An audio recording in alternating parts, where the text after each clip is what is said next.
sommes le 26 avril au Grand Rex. Ce soir a lieu un événement très particulier. Les spectateurs qui se massent à l'entrée ont en commun leur âge, au minimum la trentaine, même si certains sont venus en famille avec leurs enfants. Une certaine fébrilité règne dans la salle, le public ayant conscience d'assister à quelque chose d'unique. Ce soir, c'est la représentation du spectacle Animé Nostalgie produit par La Fée Sauvage.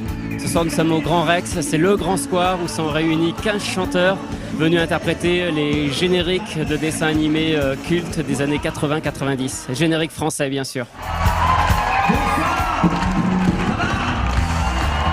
Les organisateurs ont rassemblé pour un concert de nombreux interprètes de génériques français des séries japonaises diffusées en France au siècle dernier. Quelque chose qui n'avait jamais encore été fait à cette échelle.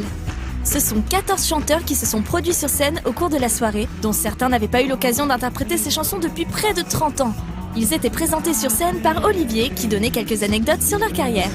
Je voulais rappeler que c'est vrai que beaucoup de gens ici te connaissent pour les génériques de dessins animés, mais que tu as fait vraiment plein de choses. Tu as travaillé avec Michel Legrand, tu as travaillé sur des comédies musicales, La Révolution française, je ne sais pas si tout le monde connaît ici. Ils sont trop jeunes. Tu as fait des tournées aussi avec de la chanson française. Voilà. On voulait aussi rappeler que si on connaît toutes ces chansons, derrière, ce sont des artistes comme toi qui ont fait énormément de choses. Et c'est ce petit clin d'œil qu'on voulait faire aussi aujourd'hui. Merci beaucoup. Merci.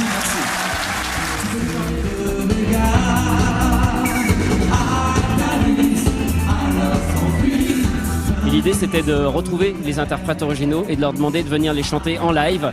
Certains le font déjà, d'autres ne l'avaient jamais fait. Donc l'idée, c'était de réunir tout ce monde-là et de faire un vrai concert avec des musiciens. Mais attention, des musiciens qui rejoueraient le son de l'époque. On a cherché à ravoir les synthés, les arrangements. On ne cherche pas à refaire quelque chose de moderne. Voilà. Formidable, les grands enfants sont là. Le public, lui, était à fond. Même si la salle n'était pas comble, tout le monde connaissait les paroles et les chanteurs étaient accueillis par des tonnerres d'applaudissements.